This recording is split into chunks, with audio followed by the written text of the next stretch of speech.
Cabutan bertuah pergi umrah secara percuma? Pergi hajnya secara percuma?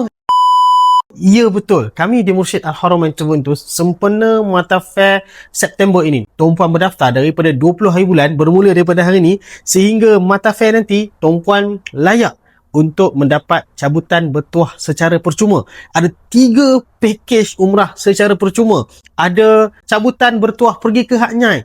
Ada juga lebih daripada 50 hadiah istimewa yang mahal-mahal belaka, insya-Allah taala. Yang tuan-puan, bila tuan-puan daftar, tuan-puan dapat tiket-tiket yang tuan-puan dimasukkan dalam satu kotak, akan dicabut, mana tahu itulah tuan-puan dapat pergi. Dah daftar pergi umrah, dapat lagi umrah percuma.